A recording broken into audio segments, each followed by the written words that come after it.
Goeiemôre vriende, dit is vandag 27 April 2024 Saterdag en ons is besig met dag 45 van ons gebedskursus.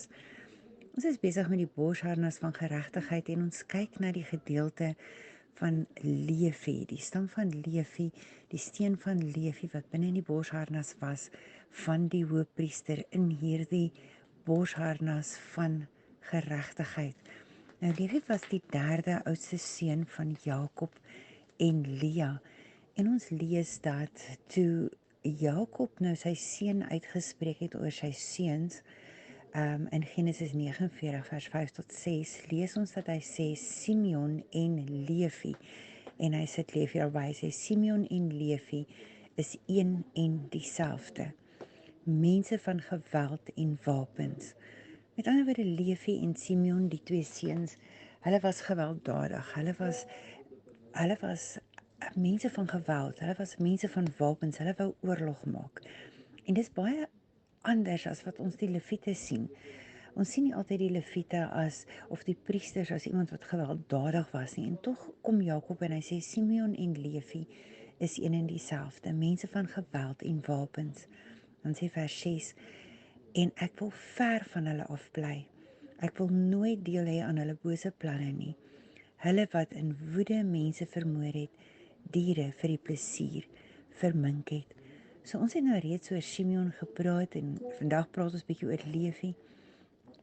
En ons sien dat éventueel kom God en hy sê dat Levi is die stam wat die priesterlike offers gaan bring, wat die geestelike gaan doen.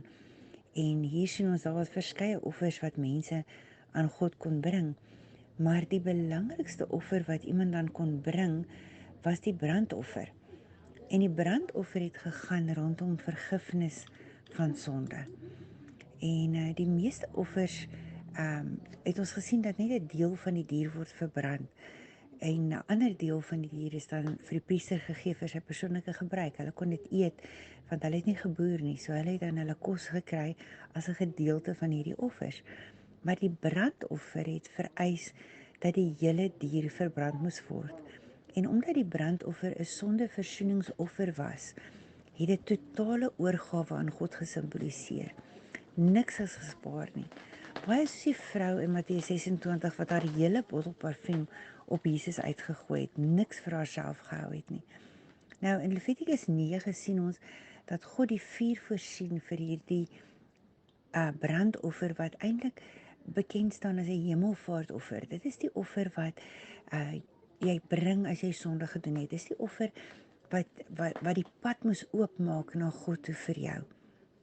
En as ons lees in Levitikus 9:24, dan staan daar vuur wat van die Here gekom het die brandoffer en die vet op die altaar verteer. Sien julle vuur wat van die Here gekom het? En toe die volk al hierdie dinge sien, was daar uitroepe van vreugde en hulle het op die grond neergeval. So God stuur die vuur om hierdie offer te verbrand. Nou, as ons gaan kyk in Jesaja 59 vers 2, die Nuwe Lewende Vertaling sê, julle probleem is dat julle sondes julle afgesny het van God. Hy het weggedraai van julle. Dit is weens julle sonde dat hy nie meer na julle wil luister nie. Maar daar's 'n baie belangrike ding in die ou vertaling, in die 33 vertaling, as julle dieselfde teks lees. Hy sê, maar julle ongeregtighede het 'n skeidsmuur geword tussen julle en julle God. En julle sondes het sy aangesig vir julle verberg, sodat hy nie gehoor het nie. Met ander woorde, God sê vir ons, daar is 'n skeidsmuur tussen ons en hom as daar sonde is in ons lewe. En as hulle dan nou hierdie offer gebring het, hierdie sondeoffer, dan het hierdie sondeoffer, hierdie rook wat opgestyg het dan nou hierdie muur verbrand. En dan was die pad weer oop, sodat God hulle kan hoor. Daar het vir hulle versoening gekom deur hierdie offer. En ons sien selfs in die Nuwe Testament in 1 Korintiërs 3, en as jy lees van vers 13 tot 15, dan sien ons dat ons werke ook deur vuur getoets sal word. En dat as jou werke standhou, dan sal God dit beloon. Maar as dit verbrand, dan sal dit tot niet gaan.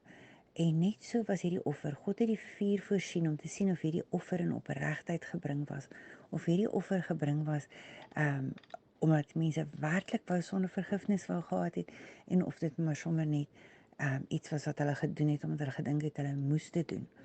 Nou dis baie interessant as mens gaan lees in Levitikus 1 vers 3 tot 5, dan sê hy, as julle 'n bees as 'n brandoffer bring, dit was 'n sondeoffer, bring dan 'n bul sonder enige liggaamsgebrek en bring die bul na die ingang van die tent van ontmoeting, sodat dit vir die Here aanvaarbaar kan wees. Dan sê vers 4, lê jou hand op die kop van die brandoffer, sodat die Here dit as plaasvervanger vir jou kan aanvaar en dit so vir jou versoening kan bewerk. En slag dan die bul in die teenwoordigheid van die Here. En die seuns van Aaron, die priester, sal die bloed vat en dit teen die kante van die altaar sprinkel wat voor die tent van ontmoeting staan. So jy moes self hierdie dier doodmaak. Jy moes self jou hand op die kop van hierdie brandoffer sit, sodat God dit as plaasvervanger kon aanvaar en jou versoening kon bewerk. En dan moes jy self hierdie dier slag. En julle kan op julleself indink, die daad om hierdie dier self dood te maak, was 'n angswekkende ervaring vir die sondaar. Omdat hy besef het dat dit sy sondes was, wat die dood van hierdie onskuldige dier veroorsaak het. En God ontwerp dus hierdie offer, sodat daar 'n haat vir sonde in mense se harte sou ontstaan. Elke keer as die sondaar sy sondeoffer moes bring, moes hy geleer het dat sy sonde 'n onskuldige dier se dood veroorsaak. En dan sou hy hopelik gehoor gee aan God se oproep, wat ons dan so pragtig in Johannes 8 vers 11 skryf, wat sê, gaan en sondig nie meer nie. Dieselfde ding vir my en jou. Elke keer as ons sonde, behoort hierdie sonde ons met angstigheid en te vervul. En ons moet besef, dis 'n angswekkende ervaring. Ons moet besef, sjoe, Jesus wat onskuldig was, moes gesterf het vir hierdie sonde wat ek gedoen het. Dan is sonde nie meer sommer net iets wat ek sê, Here vergewe my sonde, amen nie. Dit is werklik 'n offer van berou wat ek aan God bring en sê, Here, ek is so jammer as gevolg van hierdie sonde moes U onskuldig vir my sterf. Vergewe my, ek draai my rug op hierdie sonde en ek wil dit nie meer doen nie. Die persoon wat die offer gebring het, moes dit slag in die teenwoordigheid van die priester. Maar omdat Levi was, en ons het gelees dat Levi die vloek op hulle gehad, dat hulle wreed was en dat hulle nie omgegee het om onskuldige diere te vermink nie, lees ons dan ook verder in die Bybel dat die Lewiete het later begin om hierdie taak oor te neem, om dit vir die mense makliker te maak. En so het die stam van Levi of die Lewiete dan nou elke dag diere doodgemaak. En ek wil net hê ons moet vinnig kyk na Hebreërs 9:22. En dit is vir my nogal 'n belangrike teks, want dit is ek lees vir in die Classic Amplified. Hy sê, in fact, under the law almost everything is purified by means of blood. And without the shedding of blood, there is neither release from sin and its guilt, nor the remission of the due and merited punishment for sins. Met ander woorde, daar is nie 'n release van die sonde en 'n release van die skuldgevoel wat saam met die sonde gaan, as daar nie bloed vloei nie. En daarom in die Ou Testament moes hulle dan nou hierdie dier self doodgemaak het, dat hulle sien hoe vloei die bloed, sodat hulle vergifnis kon kry. Vir ons is dit maklik. Jesus was die volmaakte lam. Hy het finaal, ons hoef nou nie meer vandag offers te bring nie, maar sy bloed het vir ons gevloei. In die Nuwe Lewende Vertaling sê Hebreërs 9:22, ons kan inderdaad sê dat volgens die wet feitelik alles met bloed gereinig word. Sonder bloedvergieting vind daar geen vergifnis van sonde plaas nie. Ons sien dat in Numeri 25 vers 10 tot 13 het God vir Finias gesê dat hy sê, volgens hierdie ooreenkoms sal hy en sy nageslag vir altyd my priesters wees, omdat hy sy God se eer beskerm het en hy versoening gebring het vir Israeliete. Julle onthou die gedeelte van daardie Simeoniet wat vermoor is, en toe Pinias gegaan en hy het hierdie Simeoniet vermoor toe hy met die vrou gemeenskap gehad het, wat 'n Moabiet was. So God beloof vir die Lewiete dat hulle sal vir altyd sy priesters wees. Maar daarom sien ons dan, as ons gaan kyk na die vlag van die stam van Levi, dat hy rooi agter het, dit is daardie bloed wat gedurig gevloei het, maar hy het ook die priester met sy klere bo op hierdie vlag. Die hoëpriester met hierdie borsharnas met die 12 stene is dan die embleem van die leviete op die vlag.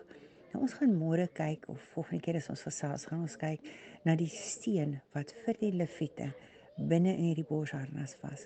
Want selfs die leviete was nie sonder sonde nie. Selfs die leviete moes iets uitweerkaats van die borsharnas aan die res van die volk. Kom ons bid saam. Here, ons besef vandag dat sonder bloed kan daar nie vergifnis van sonde wees nie. Daarom dank ons U vandag dat U vir Jesus gegee het vir ons, dat hy as 'n onskuldige, sonder sonde persoon kon sterf, sodat ek en elkeen wat vandag na hierdie boodskap luister, vergifnis van ons sonde kon kry. Here, laat ons vandag die erns van ons sonde besef, dat ons besef dat die sonde nie kan weggeneem word as ons nie werklik op U vertrou en werklik berou toon en ons rug draai op haar sonde nie. Ons bid dit in die naam van Jesus en ons loof U daarvoor. Amen.